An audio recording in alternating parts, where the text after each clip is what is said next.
Hello, I'm Bea Cupin. Welcome to Talk Thursday. Over the course of 12 Senate hearings, whistleblowers have accused Vice President Jejomar Binay of rigging bids for city projects and getting kickbacks in return. Binay allegedly hid his wealth through dummies and foreign accounts. The Vice President denies the allegations and accuses the lawmakers leading the probe of using it as a means to further their own political dreams and ruining his chances of running for president in 2016. Have the Senate probes become a platform for demolition, or is it serving a public good?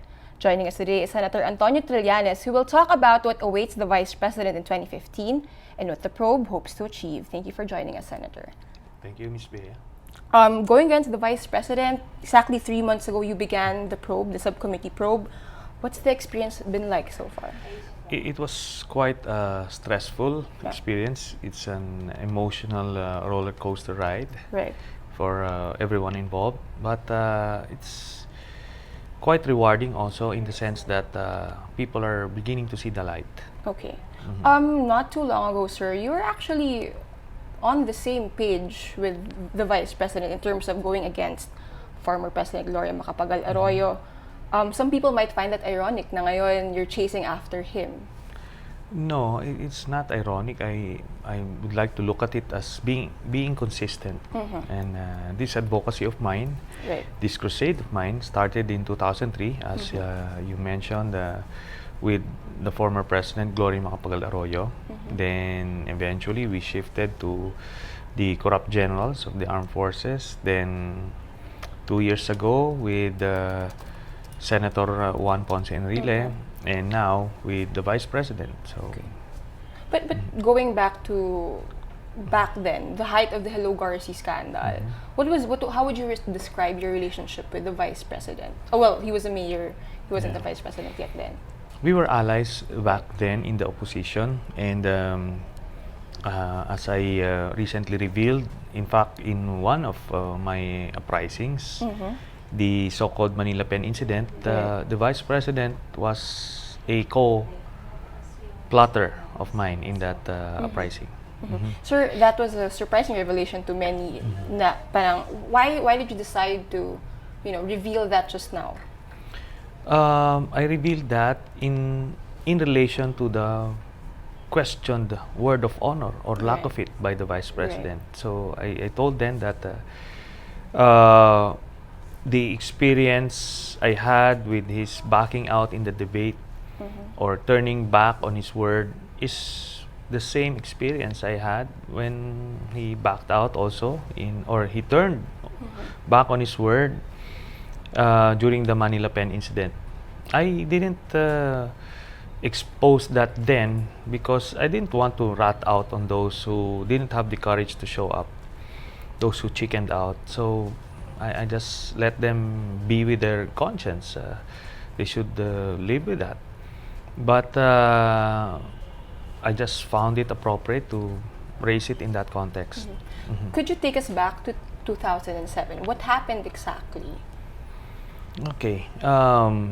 Leading up to the around that time, there was this investigation of the NBN-ZTE deal, and there were rumors that Romy Neri, Secretary Romy Neri, was about to spill the beans.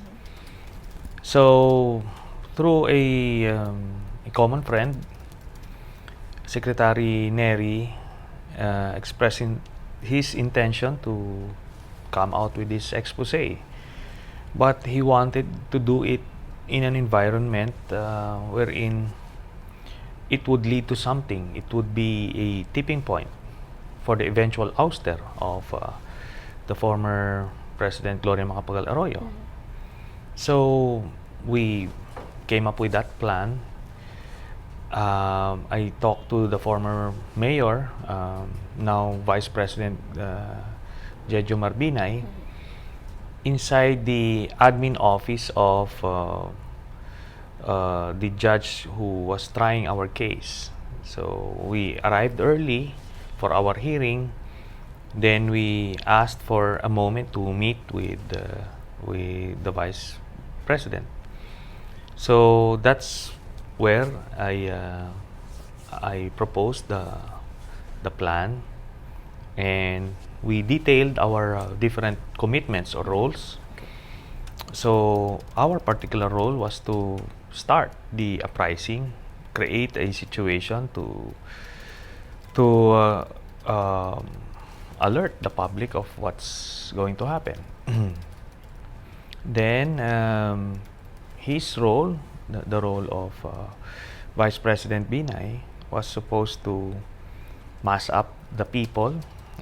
He was mentioning about the employees of Makati, the students of University of Makati, and the urban poor of Makati. And he even volunteered his traffic aides and the Makati City Police. So all of us would be marching eventually to the Ayala Triangle, where we hope to create this critical mass of people that will eventually lead to something. So that was the plan, and he was in on it until the very end. But he didn't show up. Senator, why did you put your trust in him at that time when you were planning, Well, call me naive, but I'm just like the public right now, the viewing public right now, who try to gauge public officials or national figures based on what they see or hear on the media or television. So back then, I thought then Mayor Jojo Binay was a tough guy, a crusader also against corruption, same as we were, or same as our group's advocacy. So that's our judgment. Right. We didn't know him personally. It was just like that. We were judging based on what we saw on media. And it's not only Vice President Binay that we judged wrongly. There were other personalities there, other groups as well, who we thought previously or prior to that experience were responsible and reform-minded citizens. But sadly, they were not, and it was a rude awakening for us. Would you say that that was a turning point in your relationship, if you would call it that, with the Vice President? Socially, after that, we were okay. The day after, Right. when we were how do you call that? When we had this inquest in Camp Crame, he was there. He went there with his lawyers, and he apologized for not showing up. He came up with this lame excuse of having been misinformed about some things. But I can't believe that. I won't believe anything because he gave his word. Right. And from where I came from, your word is your bond. Okay. Now, but while we were okay socially, Yeah. but personally, I knew that that man cannot be trusted. So that's it. So, but you didn't go as far as cutting ties, No, completely cutting ties with him. no, because still we were in the middle of this war with Yeah. Gloria Macapagal Arroyo, and we were allies. And being a coward is not really a deal breaker at that time. So we went on. Sir, you first ran on a platform against corruption, and you actually said in a previous Rappler interview, and I quote, "The head of the corruption dragon has yet to emerge after Arroyo."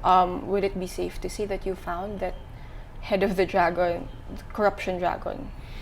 I believe so. I believe, as I mentioned in earlier interviews, the fight against Vice President Binay is the last big fight against corruption. Okay.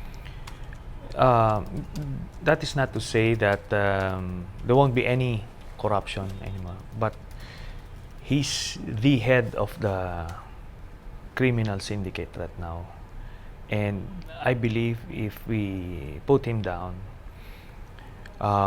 it will be a big blow to people he represent. There won't be any big fish anymore after him. So that's why over 3 months, 12 hearings, 3 months, we're still. When do we plan to end or wrap up the probe? We will end the probe once we would be able to exhaust everything that we have in relation to the anomalies in Makati City Hall. Everything we have. What can we expect up until the end of the year and up until 2015? I'm guessing. We still have 4 buildings to investigate. Okay. Then different forms of corruption that has occurred in Makati City Hall. So that's what we have. Senator Santiago has been saying that it's time to wrap it up. Just give the evidence to the ombudsman and let it take its course there. Obviously, you don't agree with that opinion.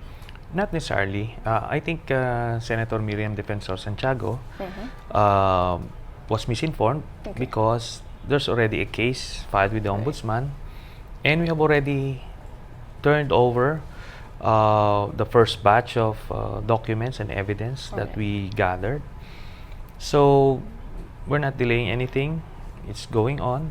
The fact-finding investigation of the ombudsman has been going on for at least a month and a half. And in the next couple of weeks, we're going to turn over again another batch of evidence. So we're not getting in the way. The trust of the Senate investigation is very different from the trust of the ombudsman, and they're only dealing with the case involving the Makati parking building. We now have opened up a new subject, which is the Makati Science High School building. Yes.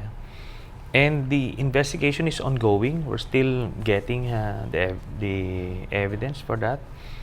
So we're not yet finished, right? And as I mentioned, we still have 4 other buildings. So we can't wrap up something that we haven't started yet. So we have wrapped up the Makati parking building. It's there. So I think we're all of us are doing our respective mandates. Right. One of the other things that have emerged over the course of 12 hearings, Cancer, is not just the overpricing or but also allegedly discrepancies in the SALN bank accounts that weren't mentioned in the SALN. What do we plan to do about that? Because Senator Pimentel already said that we'll try not to touch on that anymore and focus on the buildings or allegations of corruption. As I mentioned, the other pieces of evidence that we have gathered, you mentioned the bank accounts and other ill-gotten wealth. These documents will be turned over to the DOJ, and in fact, we have already given some documents to them. To aid their investigation naman. Yes, for the ill-gotten wealth, possible graft and malversation charges, violation of the anti-dummy law and the agrarian reform laws. So that's the role now of DOJ to develop the other cases. Right. Sir, over 3 months, his camp has called you a lot of things, not just you, but the subcommittee. I'm sure you're very familiar with that, from a kangaroo court. His spokesman from UNA have called you, you've gone wild na daw, the senators have gone wild. And he's saying that's his basis for not showing up to the hearings. This is despite a survey saying 79% want him to show up. Does it disappoint you at this point that he snubbed twice the Senate? I think it's not me who is disappointed here. It's the public. Right. They have voted for this man as the Vice President of the Republic. He is the second highest official of the land, and he's supposed to show or take the lead in as far as transparency and accountability is concerned. But he's showing otherwise. Instead, what he's showing us is a lot of propaganda, squid tactics, smoke screens, diversionary tactics, and misdirections. So that's contrary to the reasons why they voted for him. So it's not our loss, actually, it's his. But he's saying, kasi sir, that it's not the proper venue. He would rather face it before the courts. Again, he's called you kangaroo court. It's a circus, according to his camp. Well, he can say whatever he want to say, but we will continue with the charge. We will march. We're marching forward. We will continue with this investigation until the whole truth is exposed. We will then let the public decide if indeed this was just a political play of senators, or we're actually doing a service to our country.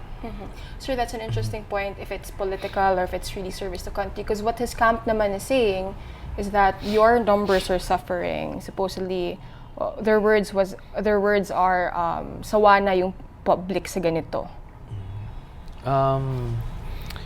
Again, they've said a lot of things. Yeah. We're in the middle of a propaganda war, which they are waging against our effort to expose the truth. So the people will just have to stay on point, and hopefully they can discern what is the truth and what is propaganda.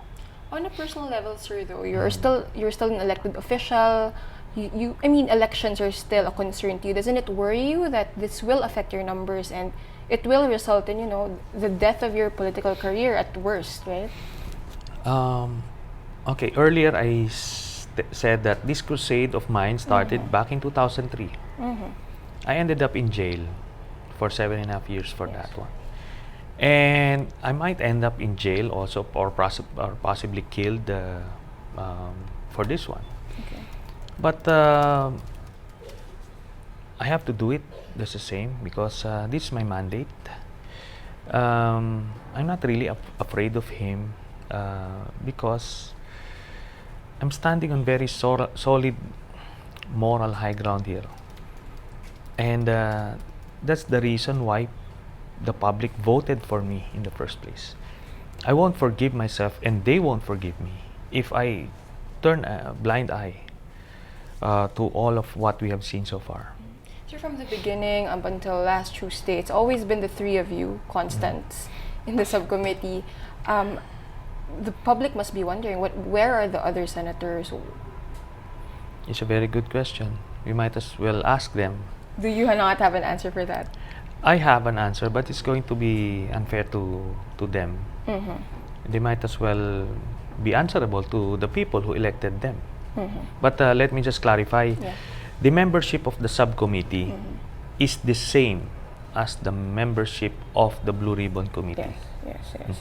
It's been said, Senator, that Senator Honasan was a mentor of yours. Is that an accurate statement? You can say yes, because he was an upperclassman of mine. Yes. He continues to be an ally of the Vice President.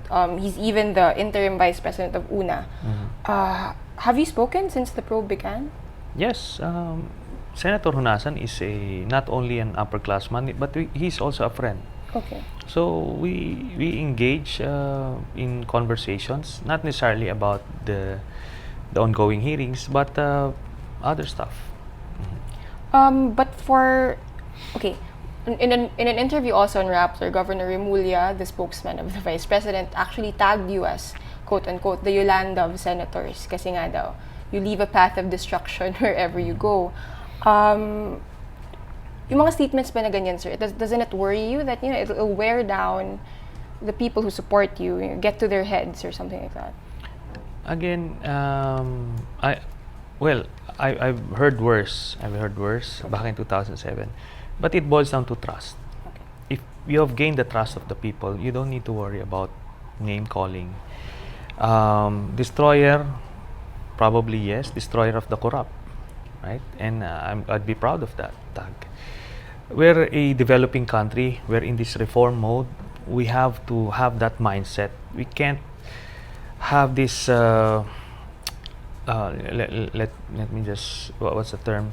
we can't be malamya in our approach to reform. Okay. You have to have that that heart and the guts to face these problems head on. Yeah. Speaking of destruction, they've also tagged this as a demolition job. The so-called Operation Plan Stop Nognog 2016. Saan po kaya galing yung yung notion na yun na demolition job lang tong lahat? From the imagination of the people in the Binay camp. I don't really worry about them. What I worry about is how the public will see the light, how the public will see the truth, how they will discern the propaganda from the truth, and that's our focus in this investigation. For as long as we're telling the truth, we're exposing the truth, and the people are believing in what we're presenting, then we're fine. They can shout for all I care. Well, they have actually literally shouted. Yeah, so but I won't be distracted. I won't be distracted. I'll stay on focus. It's not a secret that you obviously do not want Binay to become the next president of the Philippines. What about him, or what? I mean, corruption allegations, but yeah, what about his personality or his being are you totally against? Well, a lot of things. First, you can trust the man. You cannot trust the man. And the position of the presidency is all about trust. Because you're going to entrust so much power and the national wealth to this one man who is the president. So, if you have an untrustworthy president, then you're in trouble as a country. So, but would that also mean that you can't deny that there's a political angle, of course, to this all? Yes, you can say that, but to say it in the context that they're saying it would be trivializing everything. Right. Remember, we have presented evidence. We have witnesses have testified, and all of these things were not refuted by the Binay camp, precisely because they failed. They failed to show up in the Senate hearings. So there's nothing on record. All they have are press releases, press conferences, which do not count, and we can just say are merely part of the propaganda war that they are waging. And you mentioned the bank accounts, the other properties. Even in this case, the condominium, they're focusing on one. They conveniently failed to explain the others. The Hacienda Binay, they can't explain that. The overpriced medical equipment, the rigged biddings, the overpriced 2 buildings. So we have presented all of this, and the public can also see that. And if we're only fabricating all of these things, then the public will also get back at us for trying to fool them. So I'm pretty much comfortable with where we stand as far as the people is concerned. So you mentioned you present evidence, you present documents, testimony, while they resort to press releases, explanations, usually through the spokesman, more often than not. Why do you think they pick that route instead of just going to the Senate and just explaining point by point in front of you, in front of the subcommittee? Well, the simple answer to that question is the Vice President cannot face it because he is guilty of all these allegations that were raised against him. Because if he were not guilty, then he would have been indignant. He would have been and talagang nauuna siya in trying to explain and clear his name. And but sadly that didn't happen. Nagtatago siya, di ba? Umaatras siya. He chickens out in every dare that they even made, So once you call the dare, they chicken out. He chickens out. So the Filipino people are sensitive about such demeanor. So speaking about public perception, his numbers have gone down since the probe began in terms of trust ratings and even for the 2016 elections. But yung counter argument niya doon is that bumaba lang dahil dumami yung potential candidates. That's his defense now. How do you respond to that kind of explanation on his side? We shall see. Okay, but as we are talking right now, he's going around Cebu, and we actually have a question from social media. This is from @JamesDanPablo. Do you consider Vice President Binay's province hopping an early way of campaigning? Most definitely. He's been at it since day one. Okay. But the thing is, our electoral system allows or tolerates such a practice, and it's unfortunate because a lot of our poor countrymen get easily deceived by such gestures. Okay. He has mastered that art of deceiving the people. Okay. He pretends to be one among the masses, but then he's definitely not.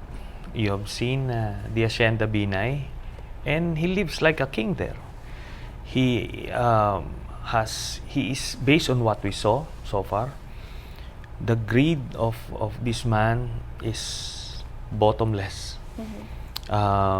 Unli greed. May promo po ba yun, sir? May expiration po ba yun? I've been trying to profile him. Probably we can trace that to how he was brought up. He was brought up probably as a survivor. He was an orphan. He was a survivor, so he probably embraced this horde mentality, thinking that someday things would run out. So he's been at it then, he's still at it now. He's not gonna stop. His narrative, though, sir, like what you mentioned, it might explain the alleged corruption, but they would spin that and say that, it only goes to show that he can relate to the masses. They'd even tag you as anti-poor, anti-mahirap, diba? His detractors daw are, don't want the poor to rise up and umasenso, ganon. He can't say that kasi he's the billionaire in this fight. I'm the poorest senator, and they tried to dig up everything about me, and they couldn't find anything. So alam nila yon that they're fighting a poor but honest man. So in that game, matatalo sila. So what you're really after is for the public to be aware, but how do you cure that? Kasi it was his own statement. Sabi niya, his slipping numbers in Metro Manila only goes to show how effective media can be, but in the rural areas, it doesn't work. He's saying that his numbers are unaffected there. He still received more. How do you solve that problem? Would it be a problem? It would be a problem if you're going to assume that that statement was true. Yes. But it's definitely not. And they know it. They're just trying to make themselves feel good about the situation, or just trying to convince themselves that they still have some fight left. They're probably addressing that message to their political supporters. But they know that the public has seen the light, and they're reacting accordingly. That doesn't convince you how cool and how relaxed he seems when it comes to... Is he? I don't see him being relaxed. Okay. He wouldn't have chickened out in our debate if he was relaxed. He is in panic mode, on the contrary. And you can see that in their responses, in their press statements. It's scattered all over the place. Sir, one of the more, shocking revelations was exactly the Hacienda Binay. What whistleblowers are calling Hacienda Binay. Of course, Antonio Chu would say otherwise. It's Sunchamp. And it's no secret that you were or are, what would be the proper term? You were or are friends with Antonio Chu? I was a friend of Mr. Tony Chu, and I said back then that I knew him to be a good man and a legitimate businessman. Yeah. So when the opportunity came that I was invited to his opening of this Yeah. so-called Sun Champ, not knowing I was in the middle of the Hacienda Binay, I put in good words for him. I wanted to encourage support for his cause. A video that went viral on social media recently. Oh, yeah. Yes, Yeah. and I in fact during the first hearing about the Hacienda Binay, I openly admitted to that. Yes, yes. But I back then I didn't know that he was in on the overall cover-up plan of the vice president, and he gave me one lie after another, and you don't do that to friends. How did you meet him? How did you first meet Antonio Chu? Oh, we were in this advocacy on sports. Okay. He's also a major donor of a sports program for university students, and I was also one of the delegates back then. So we got to exchange stories, his advocacy on agriculture, and I was impressed by what I saw. But eventually, everything unraveled that it was all a lie. So I immediately rectified that, and that friendship can't stop him from, or can't stop me from investigating him. In the years that you were how many years? Two? Since Four? 2011. Oh, okay. Yeah. So in those 3 years, when did you realize that he might be acting as a front for the vice president? Only on the eve of the presentation for the Hacienda Binay. Okay. How did you react to that when you found out that your friend was? Well, I felt betrayed. Okay. That in fact, my initial instinct was to convince him to tell the truth and expose that it was really Binay's, thinking and assuming or hoping that he was not in on that cover-up. But when he started coming out in the media and desperately trying to convince everyone that that property was his, and that's the time that I gave up that he's not gonna turn against Binay. So you really tried to convince him, do you know? Yes, I How did. how did he react to that? We set up a meeting the week after. He initially said yes, but eventually decided otherwise. Okay. One of the things that the Binay campus repeatedly saying is that the worst is over. I'm sure you have a different view of that. Pero san galing yung confidence na yun, yung to say that it's done. This is Sure. the worst is over. Well, like I said, it's a propaganda war for them. They'll have to appear strong when they're in fact weak. But the public can see through that. Definitely, the worst is not over. They're living they're right now in the midst of the worst times in their political lives. They haven't faced this crisis ever. And there's no getting out of this one unless there's a potion out there that will hypnotize the public into seeing him to be an angel. But no. You don't think that potion? He might think that that potion exists at this point.